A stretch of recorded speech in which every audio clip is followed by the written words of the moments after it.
I'm Mike Vardy. Meal planning is important because it prevents us from being a disappointed wreck when dinner time comes around and we have no clue what to make, or even if we have the ingredients to make the meal. It's a time and a money saver, but most importantly, it frees up valuable brain space. Creating a meal plan prepares us for the week to come and gives us peace of mind that we're organized and can feed ourselves and our family. That's why I do it, and that's why Plan to Eat helps me do it.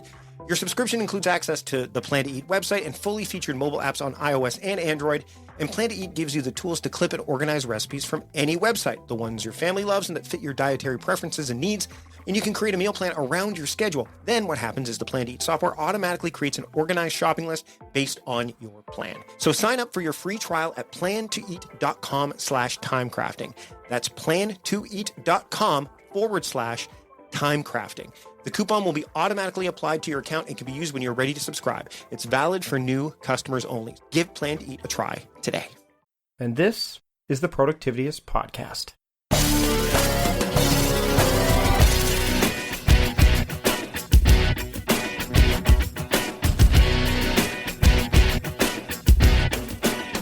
Welcome to the Productivityist Podcast. I am your host, Mike Vardy, and this week on the show, I'm excited to bring you Brad Zupp. He is an entertaining motivational speaker and a memory improvement expert from New York.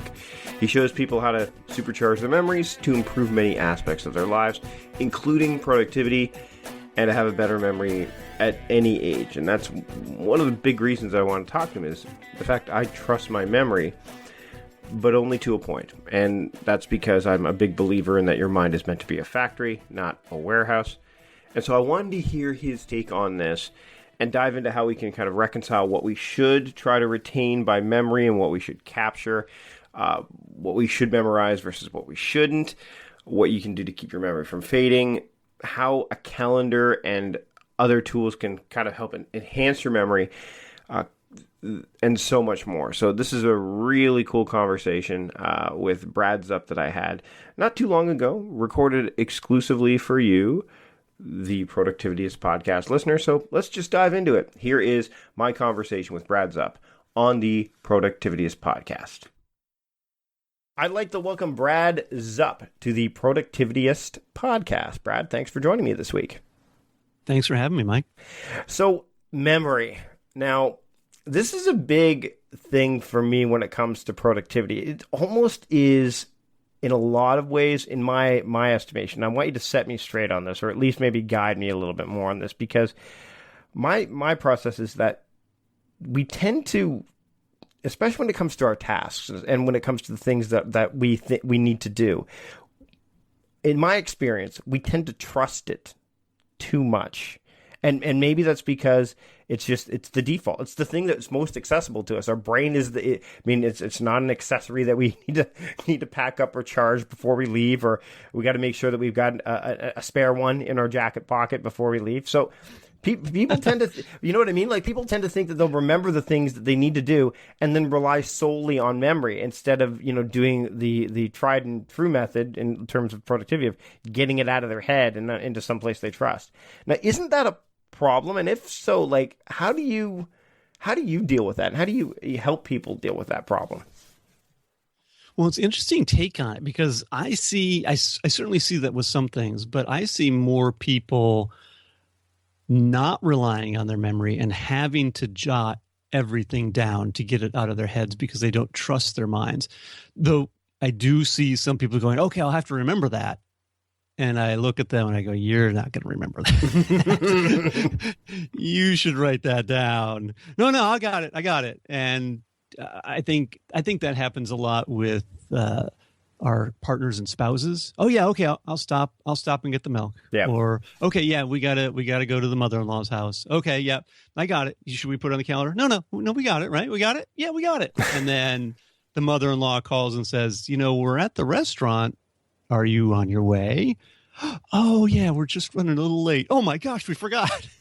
So I see it both ways, and it's a problem both ways, because say you think you're going to forget, and then you blank out on it. Obviously, that's bad. On the other hand, it's bad when we say, "Oh, I've got to remember that meeting," and we have to stop and get out of the moment of the conversation we're with, whoever we're with, or doing whatever, and take our focus away. And instead, now we're multitasking, because instead of doing the one thing, now we're going, okay, I'm doing the one thing, but I need to write this down because it just popped into my head. And then we rely on our smartphones, and we rely on just lists or apps, which serve a purpose. But at the same time, when we outsource our memory gets weaker. And when it gets weaker, it's because it's not being exercised. And when it's not being exercised, we realize that, and we go, ooh, I don't know if I can trust my memory. So we outsource more, and it's kind of a downward spiral.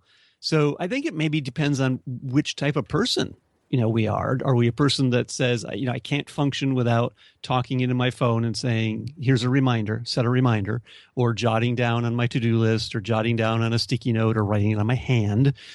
Or are we the type of person that says, no, I've got that. I'll totally remember that, when our memory isn't as good as we hope it will, and we're constantly forgetting things?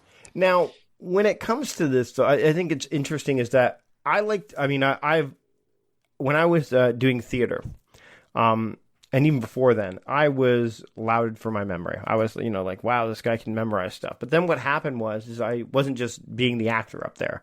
All of a sudden, I was being the producer, the director, the writer. And the first thing that went out the window was I relied on my memory. I said, "Oh, I've been so good with memorizing lines that won't be an issue for me." And I took it for granted. And all of a sudden, I would get on stage and I'd lose my lines. Again, my improv training helped, but all my actor colleagues were like, "Okay, Mike's dropped." Like it became to the point where they said, that director's clipboard you have, you should bring it on stage with you. Like that's literally the point it got to. And so it was disconcerting, because what would happen is I was so good with that and I was losing it. So what are the warning signals that people should pay attention to when their memory is either failing them, or they're not paying enough attention to exercising it, for lack of a better term? I think certainly when the people around us start saying things like, you should bring that clipboard, or hey, honey, why don't you write that down? Or I think we can tell when the people we work with, whether clients or colleagues or prospects or managers, for some reason something changes. It's up to us to kind of sit back and say, oh yeah, I've been really spacey lately. And I think that brings us to the 3 steps to remembering. See, when I first got into this, I just thought, well, I've got a bad memory. I'm getting older and I'm just forgetting things. I guess that's just the way it is.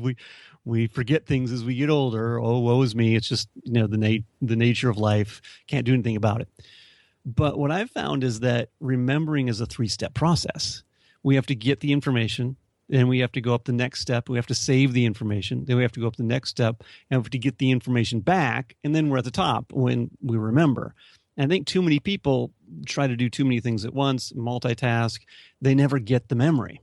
And if you get the memory, if you're really focused, if you're using time blocks, or if you're time blocking your days and saying, okay, today's my learning day or whatever, it's a lot easier to get the information. But then we get it because we're really paying attention. But no one in school teaches us how to save it in a way that makes sense. So we're just kind of relying on our natural memory and our focus and attention, and that works for the most part. But when we're trying to go above and beyond, when we're trying to be productive and trying to get more done more quickly, better, grow, serve others, we need to step it up a notch. And that's where we need to learn to save the information.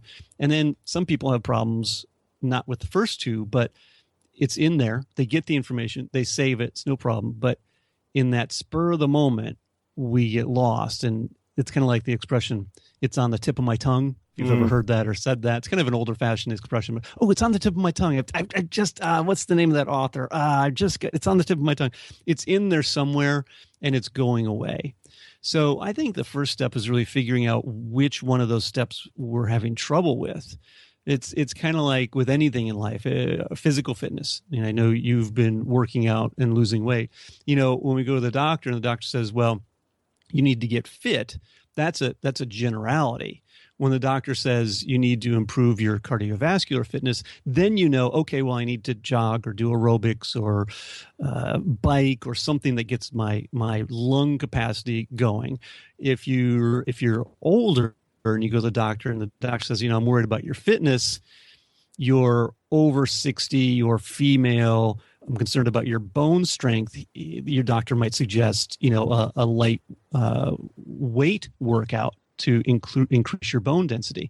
So memory is the same thing. We need to look at where's the trouble coming from, and then come up with a specific fix based on that. Because if you have trouble with bone density because you're, an over 60 female, it might not make sense to take up a running regiment. Does that make sense? Totally. One of the things that actually, as you were talking about students and when we're in school, I definitely want to dive into the younger ages because it's something I'm focusing on. And I know you do too, and are, yes. And we'll talk about your book in a little bit. But I was reading Charles Duhigg's new book, Smarter, Faster, Better. I don't know if you've had a chance to look at it yet, but I have not. He talks about a phenomenon known as disfluency. And one of the things that comes up is the example he uses is that when there was a study done where students were taking notes handwritten versus typing. And the study initially showed that the people who wrote it out, while they weren't able to write everything out because they can't write as quickly as they could type, they were scoring higher. They were learning more. And they said that's not possible. They said, we might be missing something. Let's do something different. And then what they did is they did the same test, but they took the materials away from the students, both the laptop students and the handwritten students. And the results were still the same, that the handwritten students were able to retain and had learned more than the typing students. So what I want to ask you here is have you noticed a correlation, and maybe in your own work or with others, where the art of writing or pen to paper is more effective for memory than, let's say, typing? Or is it a matter of just attention versus is attention usurping all of that, no matter what tools you use? That's an interesting comparison. And now for me, see, I go by the science and what I've read. I also go by what I've experimented with for myself. And I haven't done an experiment like that on myself. I know that for me, handwriting is better in some ways because it takes more time to write it out. So there's more time focusing on that. Typing for me, and it'd be interesting for me to read this study. I'm going to have to pick the book up. Is, once you're a touch typist, you're not really thinking about what you're typing anymore. You're listening, and your brain's communicating with your fingers, and it's just going. So I suspect that there's what you said. There's less focus. There's less attention on the process of, okay, I'm writing out smarter, faster, better, and I'm putting it in quotation marks and a book underneath it, which is what I did. And that solidifies it more because I had to actually form those letters with writing. And it's also in my handwriting. And the things that mean more to us are going to stick better. Right. So I would love to see that done again with a handwriting font. And also with younger kids who don't touch type, and see if the results vary at all. I'd also like to see what I promote is mind mapping. I don't talk about this much in my presentations, or it's not in my book, but in my coaching clients, I have some people come to me and say, I need to learn this huge volume of data so I can become a registered investment advisor, or my HR specialist. I have to do all these presentations to help people with their benefit packages. And I say, great, let's sit down with the information, and instead of like highlighting and making notes and underlying and putting stars in the margins, let's big picture it and do like each chapter in a circle and connect them with lines. And then maybe this one's bigger because it's more of a priority. And then we do underneath those, we do lines, and they're writing things out. And I prefer the writing version as opposed to an app or a laptop version. And then we're color coding in them. We're adding colors. And, okay, well, for stocks, let's write in blue, and for bonds, let's write in pink, and all this stuff, so that you can actually close your eyes and see, maybe not each individual word, but you can see the big picture, and the mind then can drill down and go, I know I need to remember something about stocks, and I know stocks are blue, and I think it was that third box down, and that's enough to get our brains going, oh yes, I've found the answer. Because I feel like we all have this almost like a memory detective, like a Sherlock Holmes inside each of our minds, and all the detective wants is to solve the case, right, and impress whoever we work with, whether it's prospects or colleagues or our manager or spouse or our kids or grandkids. All they want to do is I want to solve the case for you. I want to get this memory to impress you. And they're just begging us, provide me with just a few more clues and ways I can understand. And one of the ways that the mind likes a lot is the visual aspect. And that's why I suspect, long-winded answer, sorry, that the handwritten is better, because A, it's personal. It's my handwriting, so there's a little bit more of an emotional connection there. I know what my writing looks like, so that visual is there. It's not just, Times font on the screen. And I think it's great. That's why, I guess. So it's interesting. You mentioned this is one of the reasons why I love the idea of theming days and creating these sensory anchors or anchors or whatever you want to call it, or even memory anchors. I guess the sensory and memory, they can kind of be somewhat interchangeable to a point, is that I don't have to remember everything on my list. It's just, it's like you said, it's like a memory detective where I go, okay, today, as we're recording this, it's Thursday. Thursday is my administrative day. Okay, so what are my administrative tasks? Okay, oh wait, these are my 3 things that I've flagged red. That means those are my 3 absolutes. So those are the things I absolutely need to do.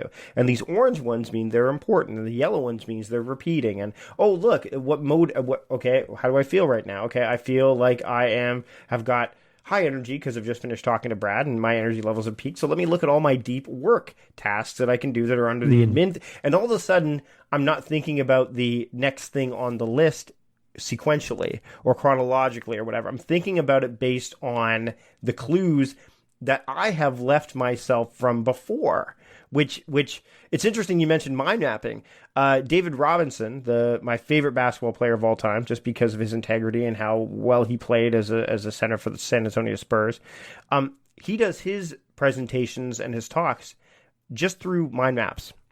So he mind maps his talks, and then he obviously they're his triggers. They're his, this is when this point is supposed to come up. And I love how you used color. We'll get to that in a minute. But I want to talk a little bit more about, by the way, when I was listening to the Duhigg book, notice I said listening to it. It was an audible version of the book. And I know that, and I was able to recall that as you were talking to me about this, because I think that one of the things you say in your blog post about developing a superhuman memory is that's one of the 3 things. And now maybe it wasn't me talking to myself.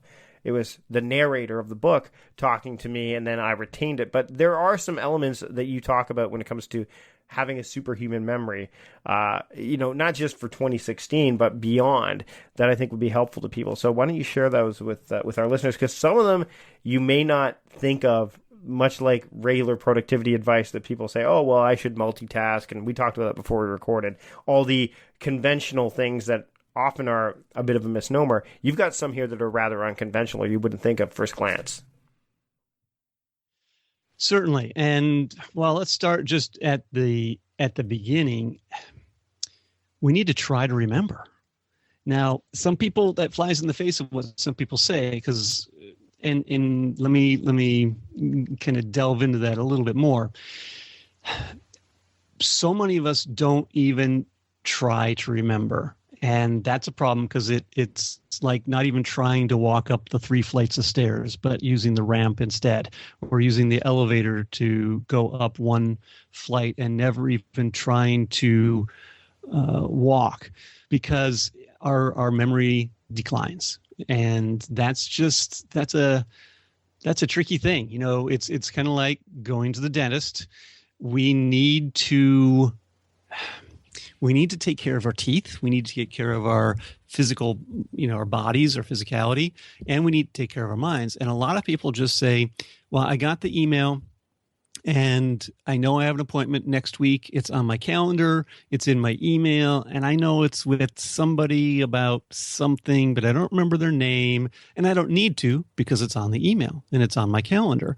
And an hour before the meeting, my phone or my computer will ding and it'll pop up and say, you have a meeting with Mike. And I'll go, oh, yeah.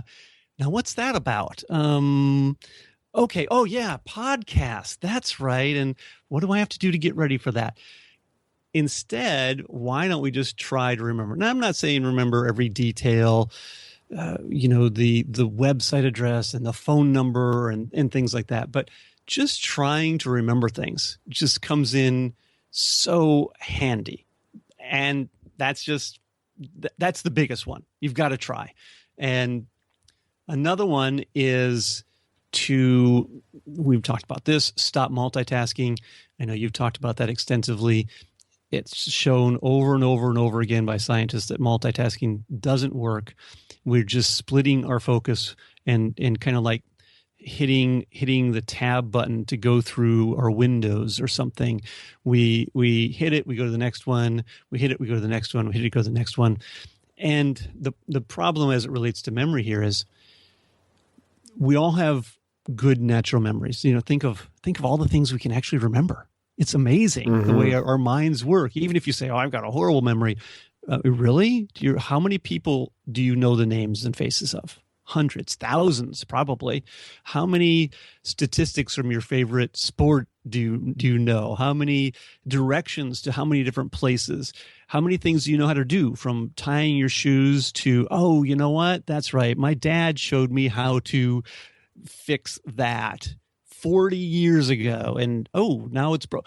I know how to do that. I think we did it this way. We know so much. It's a matter of helping our minds in a way they like. And by focusing at one thing at a time, giving it our attention, our natural memory just kicks in. That's what I'm all about. There are memory tricks and ways to help our minds and remember better and techniques. And I teach those and it's great.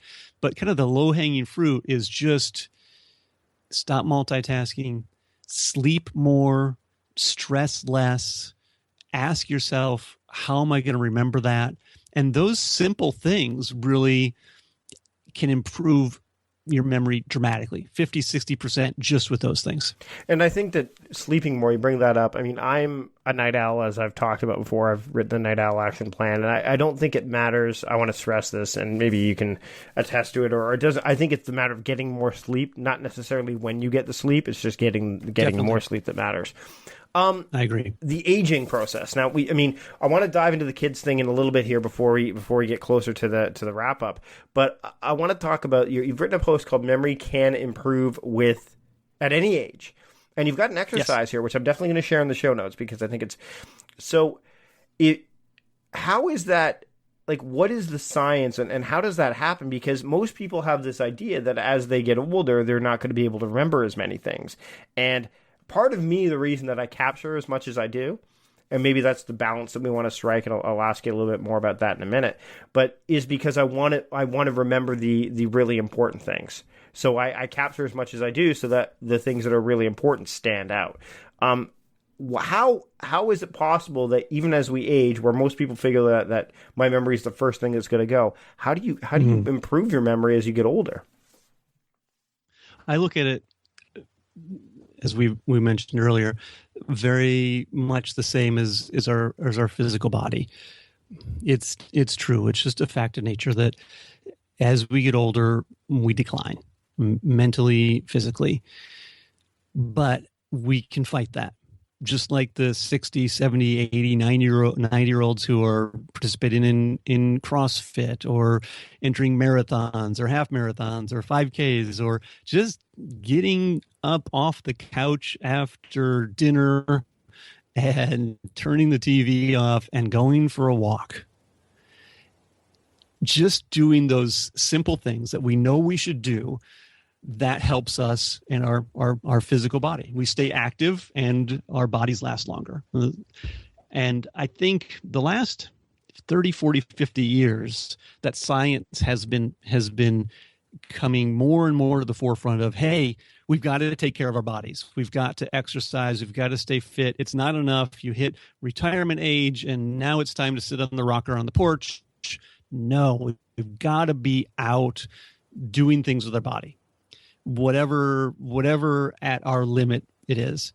And the same thing now, I think the last 5 to 10 years and the next 10 to 20 years is going to be a similar advance in science about the mind and maintaining mental fitness.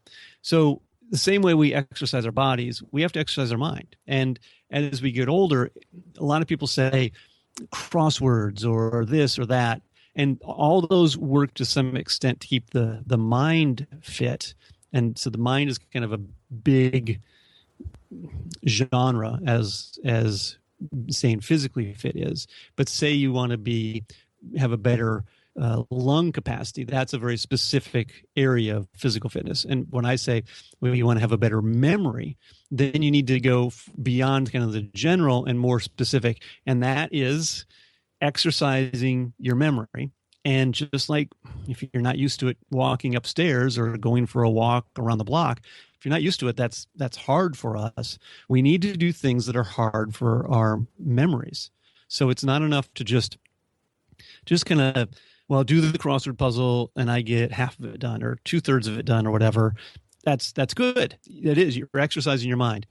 It's better if you do the crossword puzzle, finish as many as you can, and then the next day in the newspaper, you look at the answers you didn't get and you try to remember them, because 2-3 months from now, there's going to be a similar clue, and that's where you're going to try to pull it out. And that's the exercise you need to do. So I advocate learning a foreign language, learning how to play an instrument you don't already play, not the one you tried to learn in high school or in grade school that your family forced upon you. I've always wanted to learn to play the whatever and get it and try it. And you know what? As we get older, things like that are hard. And if it's hard for your mind, that's a good thing. It's your mind sweating, the mental equivalent of sweating. And we want to challenge ourselves. If you can just remember something because you're really good at names, that's great.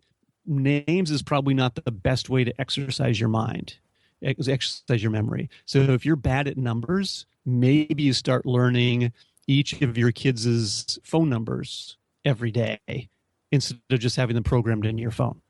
And then you learn, okay, well, what's not the emergency number, but what's the local hospital number? What's the grocery store's number? You start memorizing numbers. If you're great with numbers, then you should probably switch to do something else. Memorize people's names, meet more people, and try to remember who they are. Anything that challenges our mind. And that's really the key, is challenging ourselves to improve.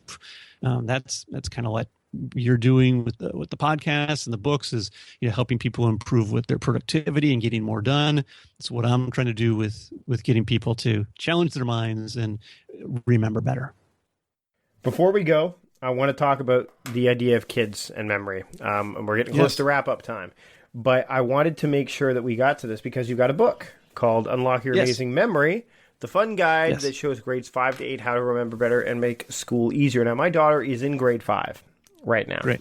And she is at the point where again, it does kind of help. She lives with a productivity strategist because she's good with to-do lists and she's into capturing and things like that. And even some of the life hacks, I'm like, did you forget your backpack? Like, I go, before you go to bed at night, put your backpack in front of your door. That way you will never, like, in front of the front door and all that stuff. We talked before we started recording about the need for these kind of activities to be kind of taught in school or to be reinforced. Yes. Me with time management and task management, you with memory. Why is it so important to hit them at this stage of the game rather than when they are, older? Or is it just an easier sell? Is it they're going to, obviously the benefits are probably going to be greater. Like, why did you decide to go after this particular age group in terms of helping them and serving them, as opposed to focusing on, say, seniors or anything in particular like that? Certainly, as you mentioned, a side part of my memory business is doing presentations for schools here in America. And mostly I do grades 3 through 6. I do middle school and high school as well. But I like performing for the younger kids because they're impressionable. You know, they haven't decided for themselves. They haven't given up yet. They haven't decided, I don't know how to do this. I'm bad at school. Some of them might be getting there. Some of them might be struggling.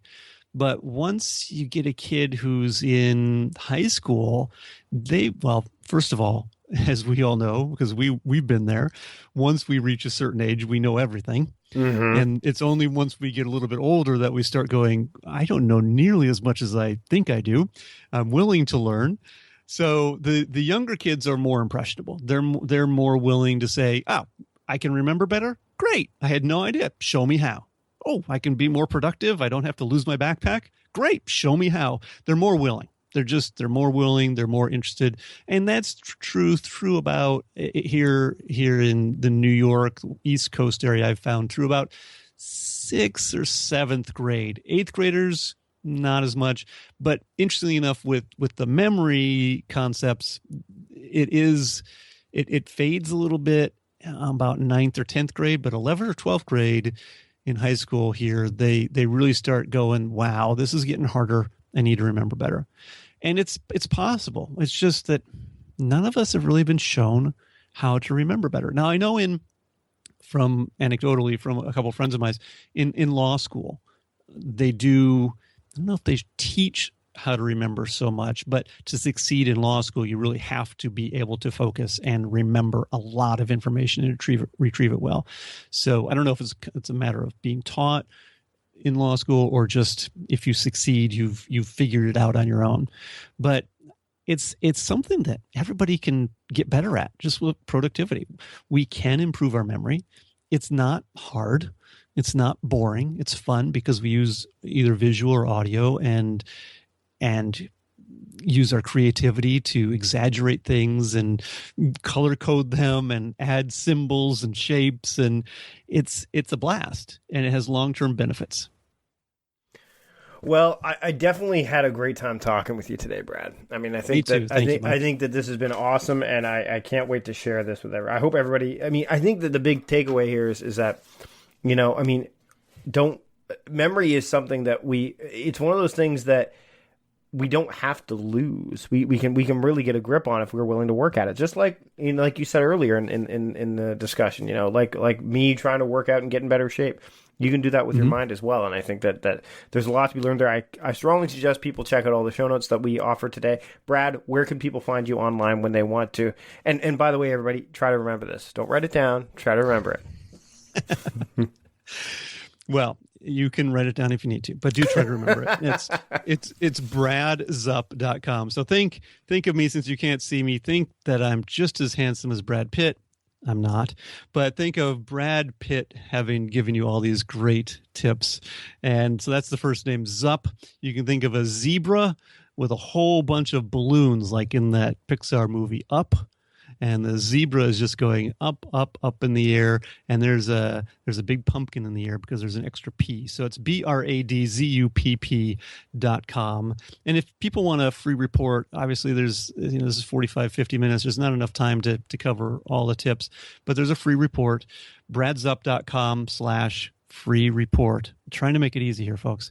And they can check that. There's easy games you can do as you're driving around, driving the kids to school or driving home from work to practice exercising your memory. There's other tips there. There's the 3 steps that we briefly talked about. And that's a great way. Also, the book is available on Amazon, Unlock Your Amazing Memory. And what the adults tell me is, I'm going to buy it for my kids or my grandkids or my niece or my nephew, but I'm going to read it myself first. And they do, and they love it. So it's definitely it's a silly book that kids will enjoy, but adults will like it because it's 84 pages and it's a quick read to get the basics down. Awesome. Brad, thanks so much for joining me this week on the Productivityist Podcast. Thank you so much, Mike, and for all that you do to help me learn how to be a little bit more productive each day myself. Another memorable episode of the Productivityist Podcast is now in the books. Thanks to Brad for joining me on the show this week. And you can grab his free report. Just go to the show notes. And if you really like the show, I'd love it if you spread the word. You could either share this socially, you could subscribe in iTunes and leave us a rating and review. Anything you can do to support the show, just to get more people listening to it, would be absolutely awesome. In fact, I'll rely on you to remember that. Store that to memory in the spirit of this episode, and then get it out there for the world to see. Now, if you don't want to just do that, you want to support the show monetarily and get exclusive content along with that, as well as the ability to gather in and speak to me through our exclusive Slack community, and you have more direct access to me, and you'll be able to get some really cool perks. You can support the show as a Patreon supporter. Just head over to patreon.com/productivityist, and that's where you can do just that. In fact, as we're releasing this episode, we would have just put out our monthly video exclusive to Patreon supporters, and Patreon supporters got an additional 10 minutes of content in this episode, if not a little bit more. So again, go to patreon.com/productivityist if you would like to pledge any dollar amount from $1 all the way up to the $50 mark and beyond. That is it for this week's episode. Before I go, I want to congratulate Lydia, Carly, and Andrew for winning the Todoist Premium 6 months for free. Hopefully we'll have more contests like that down the line. I want to thank my podcast producer, John Polster, who never gets thanked enough for putting this show together, and I'd like to thank all of you for listening. Until next time, I'm Mike Vardy, founder of Productivityist and Productivity Strategist, reminding you to stop guessing and start going.